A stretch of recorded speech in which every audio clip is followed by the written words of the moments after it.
Hi friends, welcome to our channel. எல்லாரும் எப்படி இருக்கீங்க? கண்டிப்பாக நல்லா இருப்பீங்கன்னு நினைக்கிறேன். இந்த வீடியோ பார்த்தீங்க அப்படின்னா ஞாயிற்றுக்கிழமை எடுத்த வீடியோ, அதாவது முந்தானேத்திக்கு ஞாயிற்றுக்கிழமை எடுத்த வீடியோ. காலையில் 8 மணிக்கெல்லாம் கடைக்கு போயாச்சு. ஏன்னா கல்யாண ஒர்க் வந்து ஒரு அர்ஜென்ட் ஆர்டர் ஒன்று இருந்தது. ஸோ அந்த அன்னைக்கு வந்துட்டு கம்பல்சரி கொடுத்தே ஆகணுமா, அதனால ஸோ காலையில் நேரத்திலே போயிட்டோம். காலையிலே குளிச்சு முடிச்சு அப்படி ஞாயிற்றுக்கிழமெல்லாம் நேரத்தில் எந்திரிக்கிறதே எங்களுக்கு பெரிய விஷயம். பட் இந்த வாரம் வந்துட்டு சீக்கிரமாக எந்திரிச்சு குளிச்சுட்டு தான் வந்தேன். ஏன்னா ஃபஸ்ட்டு வந்து ஒரு 4 நாள் வந்துட்டு ஆரி ஒர்க் பண்ணிட்டு இருந்ததுனால காலையில் அப்புறம் குளிச்சுட்டு தான் ட்ரெஸ்ஸு சாரி எல்லாம் கொஞ்சம் பந்தவாக வரணும் இல்லையா, அதனால குளிச்சுட்டு தான் வந்தேன். ஸோ நல்ல வெயில் பாருங்கள். வெளியில் அந்த காலையில் நேரம் வெயில் பார்த்திங்க அப்படின்னா அப்படி கடைக்குள்ளார அப்படியே வரும். ஸோ அப்படியே ஒரு மாதிரி மூஞ்சிலே காய்ச்சிட்டு இருக்கும். ரொம்ப நேரத்துக்கு ஒரு 9-9:30 வரைக்கும் அப்படி தான் இருக்கும். அப்புறம் தான் கொஞ்சம் வெயில் போகும். அதனால தான் கடைக்குள்ளார நல்லா அப்படி பளிச்சுன்னு இருக்குது வெயில். ஸோ இது பார்த்திங்க அப்படின்னா கல்யாண பொண்ணுக்கு 4 ப்ளவுஸு வேற யாருக்கு இல்லை, அவங்க ரிலேட்டிவ்ஸ்க்கெல்லாம் முன்னாடி தைச்சிட்டோம். கல்யாண பொண்ணுக்கு மட்டும்தான். ஸோ அயன் பண்ணிவிட்டு அதை வந்து கட் பண்ணேன். என்ன பண்ணேன்னா கல்யாண ப்ளவுஸ் 2 வந்துட்டு நம்ம நெக்கு கட் பண்ண மாட்டோம் இல்லையா, அதனால வந்துட்டு அதை 2 தனியாக வெட்டிட்டு அதுக்கப்புறம் நார்மலாக தைக்கிறது பாருங்க. இப்போ வெட்டிட்டு இருக்கிற அந்த எல்லோ கலர் ப்ளவுஸு சாரியோட ப்ளவுஸும் இந்த பர்பிள் கலர் கத்திரிப்பூ கலர் ப்ளவுஸும் வந்துட்டு தனியாக அதை கொஞ்சம் சிம்பிளாக வந்துட்டு பஃப் மாதிரி வச்சு தைக்கணுமா, அதனால அதை தனியாக வெட்டிக்கிட்டேன். ஏன்னா எல்லாத்தையும் ஒட்டுக்க வெட்டினா நெக்குக்கு திரும்ப அளவு எடுத்து பண்ணிக்கிட்டு இருக்கணுமா, அதனால தனித்தனியாக வெட்டிக்கிட்டேன். ஸோ ஃபஸ்ட்டு 2 லைனிங் வந்துட்டு ஆரி ஒர்க்கோட லைனிங் கட் பண்ணியிருப்பேன். அப்புறம் மறுபடியும் வந்துட்டு இது கட் பண்ணியிருப்பேன். இதுதான் வேலை. ஸோ கட் பண்ணி கொடுத்துட்டு அப்புறம் அண்ணா ஸ்டிச் பண்ணாங்க. ஈவினிங் ஒரு 3 பக்கம் ஆயிடுச்சுன்னு நினைக்கிறேன் தைச்சு முடிக்கிறதுக்கு. ஸோ அப்புறம் எப்படி இடையில சாப்பிட போகணுமில்ல, அதுவும் அந்த அன்னைக்கு பார்த்தீங்கன்னா சாப்பாடே இல்லை. ஏன்னா காலையில் 8 மணிக்கு வந்துட்டதுனால காஃபி மட்டும் வச்சு குடிச்சிட்டு வந்தோம். பசங்க எந்திரிக்கல, அவங்க தூங்கிட்டு தான் இருந்தாங்க. நாங்கள் வந்துட்டோம். அப்புறம் ஒரு 10:30 மணி வாக்கில் தான் அண்ணா சரி திரும்ப வீட்டுக்கு போனாங்க. போய் கொஞ்சம் காஃபி வச்சுட்டு வரேன் அப்படின்னு சொல்லிட்டு. ஏன்னா இப்போ சாப்பாடு இல்லையே, யார் நம்மளுக்கு வீட்டில் சோறாக்கி வச்சுருப்பாங்க சாப்பாட்டுக்கு.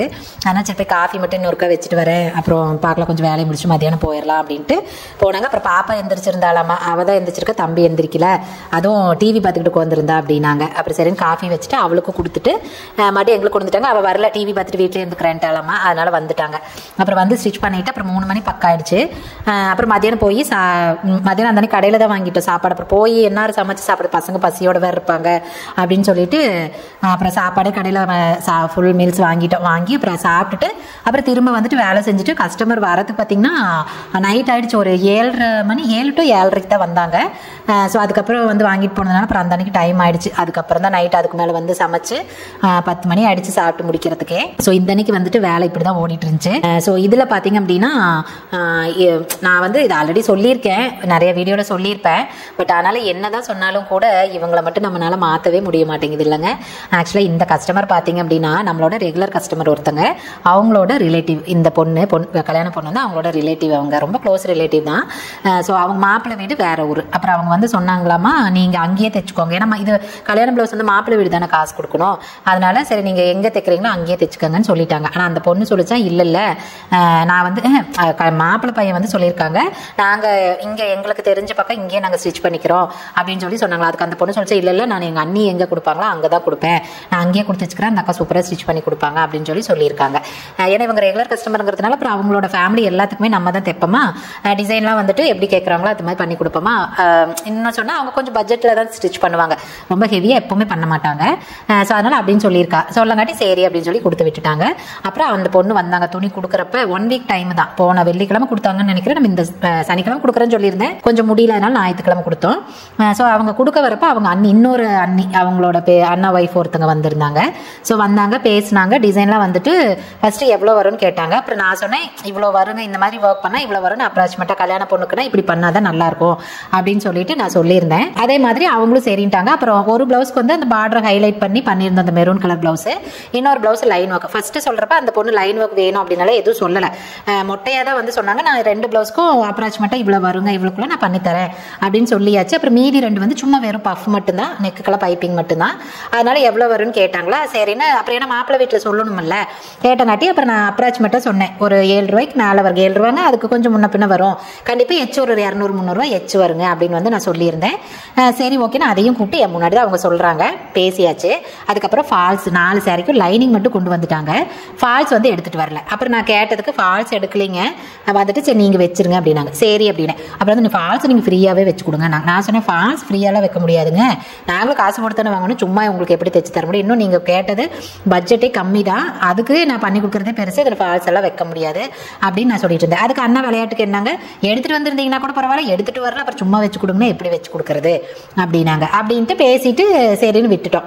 அப்புறம் அதே மாதிரி ஸ்டிச் பண்ணியாச்சு. அவங்க கேட்ட மாதிரியே அந்த லைன்ஸ் ஒர்க் பண்ணி அது அந்த ரேட்டுக்கு அந்த ஒர்க் நம்ம கண்டிப்பாக பண்ண மாட்டோம். பட் இருந்தாலும் நம்மளோட கஸ்டமருக்காக நம்ம சரின்னு பண்ணி கொடுத்துருந்தோம். ஸ்டிச் பண்ணியாச்சு. நேற்றுக்கு வந்துட்டு அவங்க மத்தியானமே வந்துட்டு அவங்க அண்ணா, அந்த பொண்ணோட அண்ணா வந்து இவங்க கிட்ட கொண்டாந்து பணம் வந்து கொடுத்துட்டு போயிட்டாங்க. 7,000 ரூபாய் வந்துட்டு கொடுத்துட்டு போயிட்டாங்க. சரியா, நான் வந்துட்டு ஃபால்ஸுக்குலாம் காசு போட்டுட்டேன். அப்போ நான் சும்மா எப்படி ஃபால்ஸ் தைச்சு தர முடியும்? இப்போ நமக்கு அதுக்குள்ள 4 சாரிக்கு ஃபால்ஸ் அடிக்கவே கிட்டத்தட்ட உங்களுக்கு எப்படி 1.5 மணி நேரம் ஆகும். 1.5 மணி நேரத்தில் ஒரு ஜாக்கெட்டு 2 ஜாக்கெட் தைக்க முடியும். 2 ஜாக்கெட் தைச்சா எவ்வளோ ஆகும் நம்மளுக்கு? அப்போ நம்ம அவ்வளோ காசே நம்ம வாங்க போகிறோம்.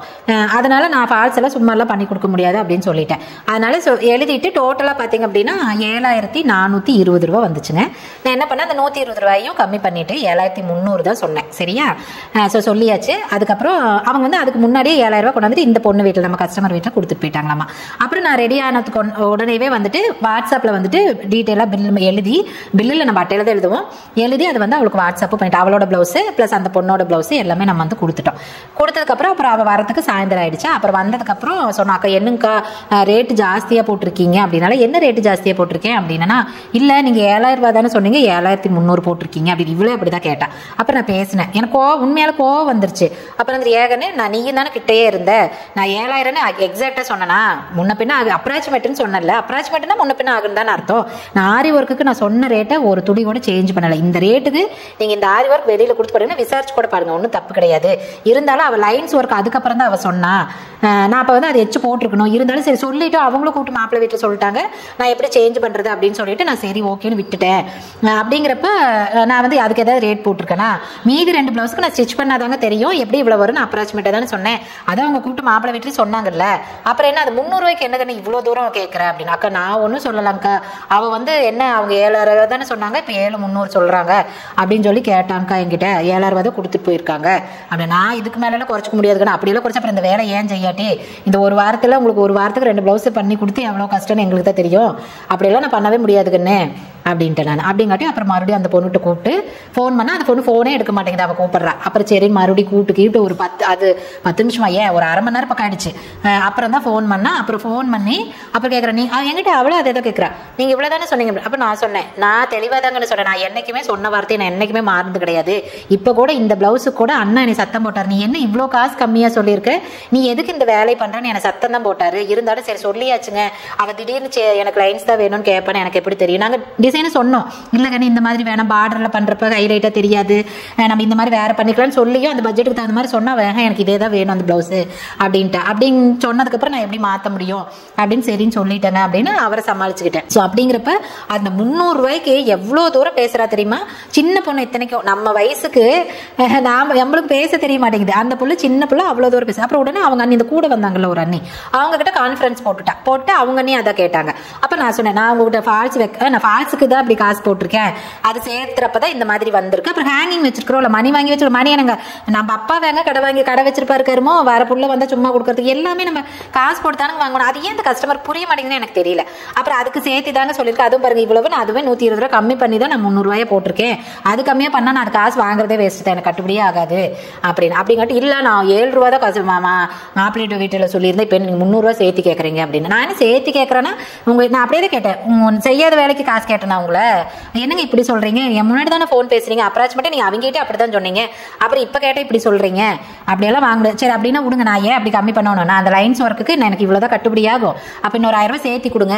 அப்போ இதுக்கு மேலே நான் ஒன்றும் பண்ண முடியாது, சும்மா நாச்சுக்கு அப்படி சொன்னேன். இப்போ இந்த பொண்ணுகிட்ட இது பண்ணிட்டு சைகை காட்டிட்டு தான் சொன்னேன், நீ எதுவும் நினச்சிக்காத அப்படின்னு. அப்புறம் பேசுனேன். அப்புறம் பேசுனதுக்கப்புறம் கோவம் வந்து உண்மையாலுமே எனக்கு கோவம் வந்துருச்சு. என்னமோ நாம் வந்து அவகிட்ட பிச்சை எடுக்கிற மாதிரியும் இருக்குது, என்னமோ ஏமாத்து திங்கிற மாதிரி இருக்குது. அப்புறம் உடனே என்னங்கிறாங்க அந்த அண்ணா, நான் சொன்னேன் அந்த அண்ணா சொன்னாங்கல்ல, விளையாட்டு கூட சொன்னாங்கல்ல, நீங்கள் எடுத்துகிட்டே வந்து கொடுத்தீங்க, நாங்கள் என்ன சும்மா உங்களுக்கு காசு போட்டு எடுத்து தர முடியுமான்னு கூட கேட்டாங்களே. அந்த அண்ணா சொன்னாங்க, நீங்கள் எதுவும் சொல்லுங்க. அதான் சொன்னேன், அண்ணா சொன்னேன்னு நான் சொன்னேன்னு. அவர் எங்கள் வீட்டுக்காரர் தானே, அவர் ஒன்றும் டெய்லர் கிடையாது, கடைக்கு வேலைக்கு வந்த டெய்லர் இல்லை, அவர் எங்கள் வீட்டுக்காரர் தான், அவர் சொன்னாலும் ஒண்ணுதான், நான் சொன்னாலும் ஒண்ணுதான் அப்படின்னு கொஞ்சம் ஹார்ஸா தான் பேசுறேன். எனக்கு உண்மையாலும் கோபம் வந்துருச்சு. அப்புறம் ஹார்ஸா தான் பேசினேன். அப்படிங்காட்டியும் அப்புறம் சரிங்க நீங்க அப்ப அந்த 300 ரூபாய் வாங்கிக்கோங்க, என்னமோ சங்கடமா கொடுக்குறாங்க அப்படின்னா. நான் எனக்கு சங்கடப்படும், நான் செஞ்ச வேலைக்கு தான் காசு வாங்குறேன், நானும் யாரும் ஏமாத்தியாலும் ஒன்று திங்க வேணுங்கிற அவசியமே எனக்கு கிடையாது, சோறு இல்லை சும்மா கூட கடந்துரும், அப்படி ஏமாத்திங்க வேணுங்கிற அவசியம் நம்மளுக்கு கிடையாது அப்படின்ட்டு. அப்புறம் சரின்னு மறுபடியும் ஜிபே 300 ரூபாய் பண்ணி விட்டாங்க. அப்புறம் மறுபடியும் அந்த பொண்ணு நம்மளோட கஸ்டமருக்கு ஃபோன் பண்ணி ஜிபே பண்ணிட்டு அப்புறம் அது பேசுது. எனக்கு தெளிவா கேட்கல, அந்த சத்தம் மைல்டா கேட்டுச்சு. என்ன அந்த அக்கா அப்படி பேசுறாங்க அப்படி அப்புறம் அவளும் பேசினா. என் முன்னாடி தானே ஃபோன் பேசுனீங்க இப்படிதானே சொன்னாங்க. அப்புறம் சும்மா அப்புறம் இப்ப வந்து நீங்க இந்த 300 ரூபா காசுக்கு இவ்வளவு தூரம் பண்ணி அப்படி இருக்கிற நீங்க அங்கேயே கொடுத்து அந்த பொண்ணு எங்கிட்டே இருக்குது நாங்க இங்கேயே தைச்சு கொடுக்குறேன்னு சொன்னாங்க அக்கா. கம்மி ரேட்டுக்கு தைச்சு கொடுக்குறேன் நாங்க. நான் தான் அங்க கொண்டாதான் கேட்டேன், ஏன் கொண்டாட சொன்ன நான் கொண்டாட சொன்னேன் அவனை ஏன் கொண்டாந்த அப்புறம் கம்மி ரேட்டுக்கு தைக்கிறாங்கன்னா அங்கேயே தைச்சு போக வேண்டிய சும்மா கூட உங்களுக்கு தைச்சு தருவாங்க சாமி. நான் போற வரவேலுக்கெல்லாம் என்னால் சும்மா தைச்சு தர முடியாது, எங்களுக்கு குடும்பம் இருக்குது, நாங்க சும்மாவே போற வரையில தைச்சு கொடுத்துட்டு நாங்க தெருவுக்கே போக முடியும் அப்படின்னு. அப்புறங்காட்டி அப்புறம் அதெல்லாம் அது வந்து என்ன அந்த அக்கா அப்படி எல்லாம் பேசுறாங்க. நாம இப்ப நாளைக்கு ஓவர மாதிரி நீ பேசினீங்கன்னா இந்த அக்கா அப்படிதான் பேசுவாங்க. பின்ன எப்படி பேசுவாங்க? 300 ரூபா காசு நாங்க எச்சாவே கேட்டாங்க, தைச்சதுக்கு 300 ரூபா சேர்த்து வந்திருக்குதுன்னு சொன்னாங்க. அதுக்கு எனக்கு நீ இவ்வளவு தூரம் பேசுற, நீ கொடுக்கறதுனா கொடு, நான் கிளம்புறேன், எனக்கு நேரம் அது உனக்காக நான் இங்க வந்து மணிக்கணக்கில் நின்று அந்த அக்கா என்னையும் தான் சேர்த்து சத்தம் போடுறாங்க, இப்படி கஸ்டமர் எல்லாம் ஏன் கூட்டிட்டு வரேன்னு என்னையும் தான் திட்டினாங்க அப்படின்னு சொன்னா. அப்படிங்காட்டி அப்புறம் சரின்னு போட்டு விட்டாங்க. ஸோ இப்போ என்னன்னா எவ்வளவு சங்கடமா இருக்கு பாருங்க. ஒரு கஸ்டமர் அவங்க பொண்ணுக்கு கல்யாணம் பண்றீங்க, இல்ல ஒரு பொண்ணா இருந்து நீ உனக்கு கல்யாணம் பண்ற அப்படின்னா மத்தவங்களோட எப்படி சொல்ற மத்தவங்க மனசை கஷ்டப்படுத்தாம நீங்க பண்ணீங்கன்னா அது உங்களுக்கு நல்லா இருக்கும். நாங்க கஷ்டப்பட்டா நீங்க எப்படி நல்லா இருக்க முடியும் சொல்லுங்க பார்க்கலாம். அது ரொம்ப சங்கடமா இருக்கு. ஹாப்பியா செய்யுங்க. நீங்க கல்யாணங்கிறது லைஃப்ல ஒரு தடவை செய்யறது. ஸோ அந்த செலவை ஹாப்பியா செய்யுங்க. அதையே சங்கடப்பட்டு செய்யுங்க. துணி கடைக்கு போய் சீலைக்கு 20,000 30,000 காசு சொன்னா நீங்க எந்த கடைக்காரங்க குறைச்சு கொடுக்குறாங்க? அந்த ஸ்டிக்கர்ல என்ன ரேட் இருக்கோ அதுக்கு தானே நீங்க வாங்கிட்டு வரீங்க. அப்படி இருக்கிறப்ப அது ஏன் அந்த டெய்லர் கிட்ட மேக்கப் பண்றவங்க கிட்ட போட்டா கடைக்காரங்க கிட்ட வீட்டை மட்டும்தான் உங்களோட வீரத்தை காட்ட முடியும். ஏன் இப்படி பண்றீங்க சொல்லுங்க பார்க்கலாம். முன்னாடி எனக்கு செம்ம சடவாடிச்சு போங்கடா, என்னடா வேலை இருக்கருமோ கம்மனும் கூலி வேலைக்கு போயிட்டா கூட நிம்மதியா இருந்துக்க மாட்டேங்குது. உண்மையில அப்படிதான் எனக்கு தோணுச்சு. ஸோ அதை கண்டிப்பா உங்க கூட ஷேர் பண்ணிக்கணும்னு நினைக்கிறேன். நாங்களும் நிறைய சொல்றேன், நிறைய டெய்லர்ஸ் வந்துட்டு வீடியோ போடுறப்ப இந்த மாதிரி அவங்க ஃபேஸ் பண்ண ப்ராப்ளம் எல்லாம் சொல்றாங்க. ஆனா நிறைய பேர் இன்னும் திருந்தாம தான் இருக்காங்க. அதுதான் எனக்கு என்ன புரியல. எப்படி சொல்றது, சில நிறைய பேர் வந்து நம்ம கடையிலுமே வந்துட்டு அந்த மாதிரி சொன்ன ரேட்டு அப்படியே கொடுத்துட்டு போறவங்களும் இருக்காங்க. ஆனா 10ல பாத்தீங்கன்னா 2 பேர் மட்டும் தான் அப்படி கொடுக்குறாங்க. மீதி 8 பேர் இப்படிதான் சொல்றப்ப மணிக்கணக்கில் நின்று டிசைன் பார்த்து ரேட்டு சொல்லி எல்லாம் பண்றோம். ஆனா பாத்தீங்கன்னா கொடுக்குறப்ப மட்டும் சங்கடம், அக்கா குறைச்சுக்குங்களா குறைச்சு. அப்புறம் ஏன் நம்ம அந்த ரேட்டு பேசாட்டி குறைச்சுக்கோங்கன்னு அப்புறம் ஏன் கேட்கறீங்க? அப்ப மணிக்கணக்கில் நின்று பேசுறவங்கள பைத்தியக்காரம் மூட, அவங்களுக்கு பொழப்பு இல்லாத நேரத்தை வேஸ்ட் பண்ணியே நம்ம பேசுறோம். சொல்லுங்க பார்க்கலாம். அதுக்கு அது அந்த சந்தோஷமா கொடுத்துட்டு போனீங்கன்னா உங்களுக்கும் அது நல்லது, நாங்களும் ஒரு சந்தோஷம், அப்பா அந்த பாப்பா கல்யாணத்துக்கு நல்லா இருக்கட்டும் அப்படின்னு. அதுக்காக நாங்க ஒன்றும் சாபமெல்லாம் விட போறது இல்லை. இருந்தாலும் மனசுக்கு சங்கடப்படுறோம் இல்லையா? ஏன் அது அடுத்தவங்களுக்கு அப்படி சங்கடப்படுறமான ஒரு சூழ்நிலையை உருவாக்குறீங்க? எனக்கு அதுதான் ஒரு கொஸ்டினே. ஸோ ரொம்ப கஷ்டமா இருந்துச்சு.